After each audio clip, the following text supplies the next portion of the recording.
चलिए देखिए question number 3, question number 3 में भी कई क्वेश्चन दिए हुए हैं, ठीक है। तो क्वेश्चन नंबर 1 पहले हम लोग देख लेते हैं क्वेश्चन नंबर 3 का। ओके, तो क्वेश्चन नंबर 3 क्या कह रहा है? क्वेश्चन नंबर 3 आपका कह रहा है कि अभाज्य गुणनखंड विधि द्वारा एलसीएम और एचसीएफ ज्ञात कीजिए। ओके, तो अभाज्य गुणनखंड विधि द्वारा अभी तो हम लोगों ने सीख चुके हैं, है ना, कि एचसीएफ और एलसीएम कैसे निकालते हैं, और फिर हम लोग चेक भी करने के लिए सीख गए थे। तो ये क्वेश्चन को फिर से रिपीट कर दिया है, तो अच्छी बात है, मेरा जो है ज़्यादा रिवीजन हो जाएगा मैथ का, ठीक है। तो पहला क्वेश्चन दिया हुआ है, इसमें उसमें 2 संख्या दिया हुआ था, और इसमें 3 दे दे, 4 दे दे, 5 दे दे, 1000 संख्या दे दे।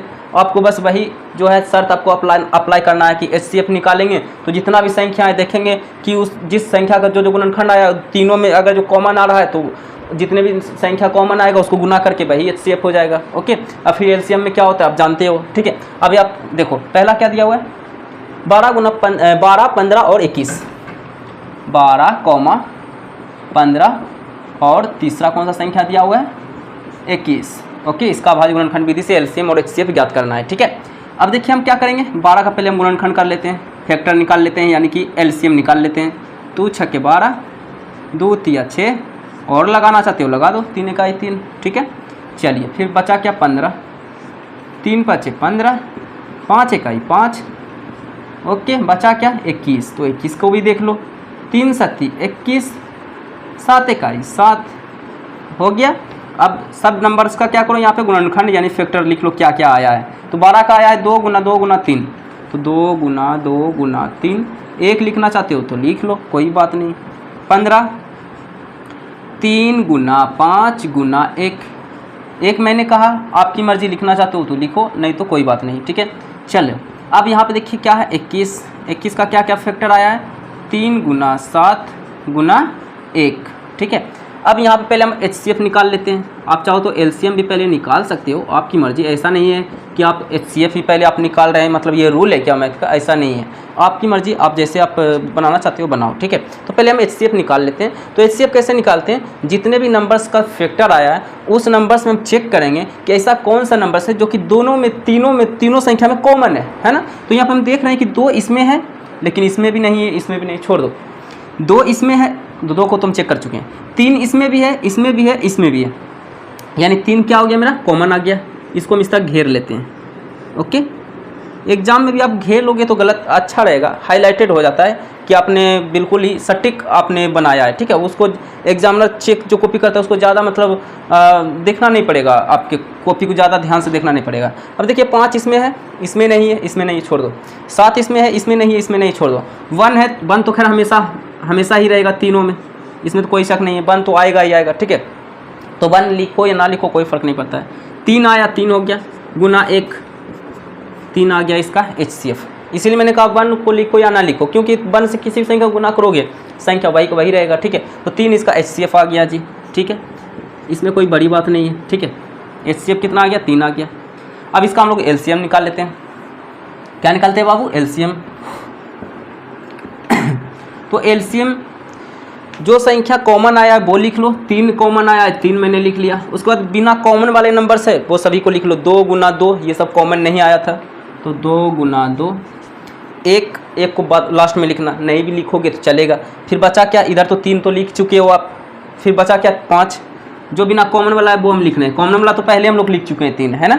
उसके बाद क्या बचा, नीचे वाले में 7 सिर्फ बच गया, 7। ओके, अब मैंने कहा बचा 1, तो 1 लिखो या नहीं लिखो कोई फ़र्क नहीं पड़ता है, बट लिख लोगे तो गलत नहीं होगा, ठीक है, अच्छे से समझो, ठीक है। अब इन सभी नंबर्स को गुना कर दो। तो जब हम गुना करते हैं बाबू तो ये मेरा आ रहा है, कितना आ रहा है बाबू, ये मेरा आ रहा है 420। कितना आ रहा है जी, 420 आ रहा है, ठीक है। एलसीएम कितना आ रहा है, 420। तो अब हमें इसमें तो जांच नहीं करना है ना, जांच इसमें नहीं करना है यार, एचसीएफ और एलसीएम ही तो आपको निकालना था, तो आप निकाल चुके हैं, यही इसका आंसर हो गया। ये हो गया आपका एचसीएफ आंसर, ये हो गया आपका एलसीएम का आंसर, ठीक है। सो इसे लिखो, इसके बाद नेक्स्ट क्वेश्चन हम लोग इरेज करके देखते हैं, ठीक है। चलिए अब हम लोग इसी का नेक्स्ट क्वेश्चन देखते हैं। 17, 23 और 29 का आपको अभाज्य गुणनखंड विधि से एलसीएम और एचसीएफ निकालना है, ठीक है, अच्छी बात है, ओके, कोई घबराने वाली बात नहीं है। अब इसका क्या करना है, जो संख्या दिया हुआ है सबसे पहले उसका फैक्टर कर लो, गुणनखंड कर लो, अभाज्य गुणनखंड कर लो, ठीक है। 17, अब देखिए यहाँ पे तीनों नंबर ने अभाज्य संख्या है, देखा जाए तो तीनों नंबर कौन सा संख्या है जी? अभाज्य संख्या। क्यों अभाज्य संख्या है भाई? क्योंकि ऐसा 17 भी देखिए 1 से कट रहा है और 17 से कट रहा है, इसके अलावा कोई संख्या इसको भाज्य नहीं कर रहा है। ओके, विभाज्य कोई संख्या नहीं करेगा। 23 को देख लो 1 और 23 खुद से कटेगा, 29 को 1 और 29 खुद से कटेगा, इसके अलावा कोई संख्या है ही नहीं सो इसे विभाज्य कर सके। ठीक है, तो 17 का हम लोग यहाँ करते हैं गुणनखंड कर लेते हैं, यानी कि एलसीएम निकाल लेते हैं। तो 17 से ही कटेगा, 17 इकाई 17। 29 को भी 23 है, 23 का भी निकाल लो।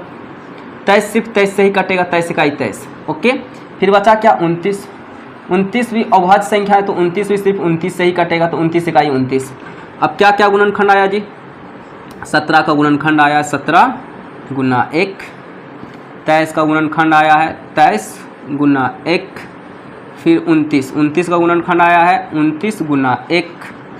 लिख लिया। ओके ओके बाबू। अब यहाँ पे HCF पहले हम निकाल लेते हैं। आप चाहो तो LCM भी निकाल सकते हो पहले, तो पहले हम HCF निकाल लेते हैं, मेरी मर्जी। अभी आप देखेंगे कैसे निकालते हैं HCF। देखते हैं कौन सा नंबर है कि तीनों में वो आ रहा है। 17 में देखिए 17 आ रहा है, बाकी इन दोनों में तो है ही नहीं, छोड़ दो, इसका कहानी ख़त्म। देखो 1 इसमें भी है, इसमें भी है, इसमें भी है, इसमें भी 1 है, इसमें भी 1 है, इसमें भी 1 है ना, यानी कि 1 इसका HCF हो जाएगा। जो संख्या कॉमन आया तीनों में वही उसका HCF हो जाता है। मान लो और भी संख्या आता, मान लो इसमें भी 2 आ गया, इसमें भी 2 आ गया, इसमें भी 2 आ गया, ठीक है, इसमें भी 2 आ गया, इसमें भी 2 आ गया, इसमें भी 2 आ गया, तो इसको हम गुना कर देते तो आंसर क्या हो जाता है? 2 आ जाता है HCF। ठीक है, बट ये सब तो आया ही नहीं, तो इसको आप भूल जाओ। ठीक है, ओके, तो इसका HCF क्या आ गया? 1 आ गया, यही इसका आंसर हो गया। अब LCM निकाल लो। LCM कैसे निकालते हैं? जो नंबर कॉमन आया है वो लिख लो, यानी कि LCM बराबर कौन सा नंबर कॉमन आया है? 1 आया तो 1 लिख लो। वैसे भी नहीं भी लिखते तो कोई बात नहीं, क्योंकि इसमें लेकिन एक तो ज़रूरी था HCF में। यहाँ पे 1 का बहुत अहमियत HCF में है। अगर आप 1 नहीं लेकर के चलते तो आप HCF निकाल ही नहीं पाते, आप कन्फ्यूजन में रहते कि इसका HCF 0 तो नहीं आएगा, है ना। तो 1 कितना महत्व है आपको समझ में आ गया होगा। ठीक है, 1 इसीलिए लेके चलते हैं। यहाँ पे इसने साथ दिया मेरा, ठीक है, इसको लेकर चलते हैं। अब जो नंबर मैच नहीं किया उसे भी लिख लेते हैं। 17 गुना 23 गुना 29, 17 गुना 23 गुना 29। अब इन सभी को मल्टीप्लाई कर दो। 1 से मल्टीप्लाई करेंगे कोई फ़र्क नहीं पड़ेगा, सीधा सीधी कर दो। 17 गुना 23 गुना 29, तो 17 गुना 23 गुना 29 करते हैं तो ये मेरा कितना आ रहा जी? ये आ रहा है मेरा 11,339, 11,339। यही इसका क्या हो गया? LCM। ये इसका LCM हो गया और ये इसका HCF हो गया 1, और LCM हो गया 11,339। तो इसे आप कॉपी करो। इसके बाद इसका हम नेक्स्ट क्वेश्चन देखते हैं। चलिए, क्वेश्चन नंबर 3 का लास्ट क्वेश्चन है, तीसरा नंबर क्वेश्चन। 8, 9 और 25 का आपको अभाज्य गुणनखंड विधि से LCM और HCF निकालना है। ठीक है, तो पहला नंबर क्या है? पहला संख्या 8 है, तो 8 का हम LCM निकाल लेते हैं, गुणनखंड कर लेते हैं, अभाज्य गुणनखंड कर लेते हैं। ओके, तो 2 चौके 8, 2 दूनी 4, 2 इकाई 2, हो गया, बात खत्म। 9 का बात कर लेते हैं, 3 तिया 9, 3 इकाई 3।